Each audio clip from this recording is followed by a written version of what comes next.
Guys, അങ്ങനെ ഞങ്ങൾ വീണ്ടും കുറച്ച് ദിവസത്തെ ഇടവേളയ്ക്ക് ശേഷം ചൂണ്ടയിടാൻ എത്തിയിരിക്കുകയാണ്. അങ്ങനെ എല്ലാ ദിവസവും ചൂണ്ടയിടുന്ന സ്ഥലത്ത് ഇട്ട് നോക്കി സ്ട്രൈക്കൊന്നുമില്ല. അപ്പോൾ ഇന്ന് മാറി ആരും പോകാത്ത സ്ഥലത്ത് എവിടെയെങ്കിലും പോയിട്ട് നോക്കാമെന്ന് കരുതി പോകുന്ന വഴി കരിമീൻ. ഗൈസ്, നിങ്ങൾ കണ്ടില്ലേ കരിമീൻ? എന്തായാലും അവിടെ നിന്ന് അത് എടുത്തില്ല. അവിടെ അത് പിടിച്ച ചേട്ടൻ അവിടെ നിൽപ്പുണ്ട്. അപ്പോൾ അതുകൊണ്ട് എടുക്കാൻ പറ്റില്ല. പോകുന്ന വഴി ഇതുപോലെ ഫുൾ പച്ചപ്പാണ് കേട്ടോ.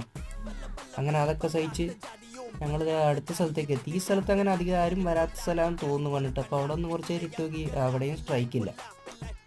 അങ്ങനെ ഇട്ടപ്പോൾ കഷ്ടകാലത്തിന് അവിടെ വെച്ച് തന്നെ ബ്രൈഡിൽ കെട്ടും വീണു. എന്നാൽ പിന്നെ അവിടെ നിന്ന് മാറാമെന്ന് കരുതി അടുത്ത സ്ഥലത്തേക്ക് ഞങ്ങൾ പോയിക്കൊണ്ടിരിക്കുകയാണ്. പോകുന്ന വഴിയിൽ കുറച്ച് ചെളി ഉണ്ടായിരുന്നു. ഇപ്പോൾ സഹിച്ചു. കുറച്ച് കഴിഞ്ഞപ്പോൾ ഇവിടെ ചെളി ഉണ്ടാവില്ല എന്നാണ് വിചാരിച്ചത്. അവിടെ നിന്ന് നടന്നപ്പോഴത്തേക്കും എന്താ ഫുൾ ചെളി. എനിക്കാണെങ്കിൽ ചെളി എന്ന് പറഞ്ഞ സാധനമേ ഇഷ്ടമല്ല. അതൊക്കെ സഹിച്ച് അടുത്ത സ്ഥലത്തേക്ക് ചെന്നപ്പോൾ ഇതുപോലത്തെ ഒരു പ്ലേസാണ്.